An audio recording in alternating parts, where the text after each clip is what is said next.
کہ یہ ناف کے اوپر ہونا چاہیے. احرام جب آپ باندھیں یہ ناف کے اوپر ہونا چاہیے. کچھ لوگوں کا پیٹ بڑا ہوتا ہے تو وہ کیا کرتے ہیں, وہ ناف کے نیچے ہی باندھتے ہیں. ناف بھی دکھ رہی ہوتی ہے, پیٹ بھی دکھ رہا ہوتا ہے حالت احرام میں, اور وہ چادر اوپر ڈال لیے ہوتے ہیں تو ان کو کچھ احساس بھی نہیں ہوتا. حالانکہ یہ حرام ہے, حرام ہے. جو لوگ بھی اتنا حصہ اس کا دیکھیں گے وہ بھی گنہگار ہوں گے, یہ بھی, اور لوگ آرام سے گھوم رہے ہوتے ہیں. یہ اچھی چیز نہیں ہے. تو ناف کے اوپر باندھا کریں, کیونکہ ناف سے لے کے گھٹنے تک کا حصہ احناف کے نزدیک ستر عورت ہے, جس کا دیکھنا اور دکھانا حرام ہے. اس طرح باندھیں. پھر بیلٹ لگا لیں.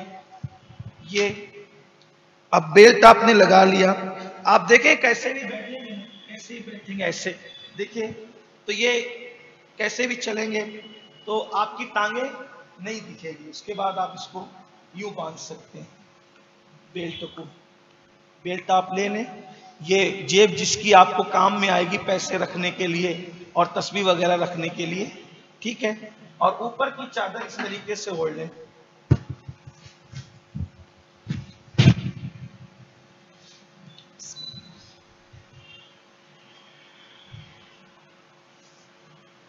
اس طریقے سے.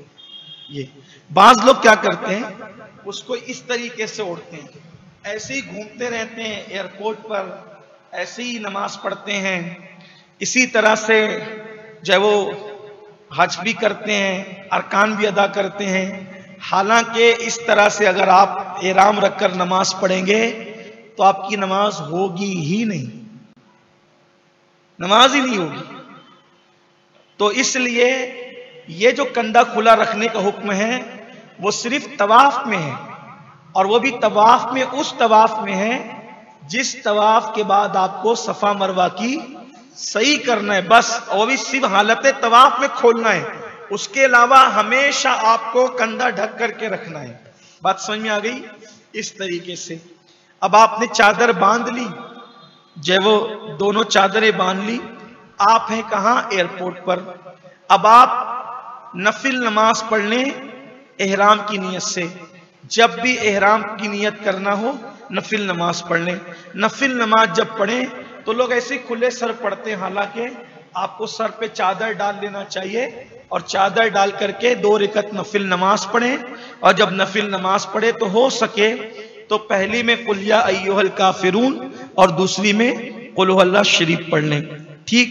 لیکن اب میں آپ کو مشورہ یہاں دینا چاہتا ہوں کہ آپ نماز تو پڑھ لیں گے, نفل نماز اگر مکروہ وقت نہیں ہے تو آپ نماز پڑھ لیں گے, لیکن نماز پڑھنے کے بعد آپ ابھی احرام کی نیت نہیں کریں گے. اب یہاں آگے بڑھنے سے پہلے میری ماؤں اور بہنوں پر بھی تھوڑی سی گفتگو کر لیں.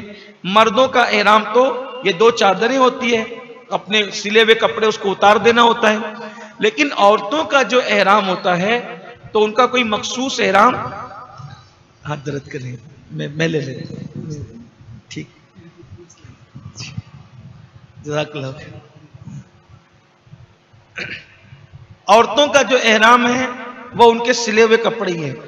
اچھا, سلے ہوئے کپڑوں میں بھی اگر وہ رنگین کپڑے بھی پہنتے تو بھی ان کا احرام ہو جائے گا, ان کے لیے کوئی مخصوص احرام نہیں ہے عورتوں کے لیے بھی, ٹھیک.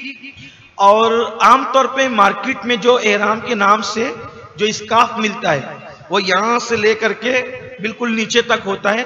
حالانکہ ایسا کوئی پہننے کا حکم عورتوں کو نہیں ہے, ان کا اپنا دوپٹہ وغیرہ ہی اور ان کے معمول کے کپڑے ہی ان کا, اس میں وہ احرام کی نیت کر سکتی ہے. لیکن چونکہ اس میں پردہ زیادہ ہے تو مجھے وہ بھی اچھا لگتا ہے کہ عورتیں اسکارف کو باندھ لیں تو اس میں کان وغیرہ سب جو ہے وہ چھپ جاتے ہیں, اور اس میں ستر پوشی زیادہ ہے تو اچھا ہے, بہتر ہے, عورتیں اس کا استعمال کر سکتی ہے. لیکن اگر کوئی نہیں کرتی ہے, صرف جیسے وہ دوپٹہ باندھتی ہیں عام دنوں کے اندر کانوں کو چھپا کر حالت نماز میں اس طریقے سے, تو اگر ایسے بھی باندھ لے گی تو اس کا احرام ہوگا جیسے وہ باندھتی ہے ہمارے یہاں. لیکن اگر وہ پہن لے تو وہ زیادہ اچھا ہے.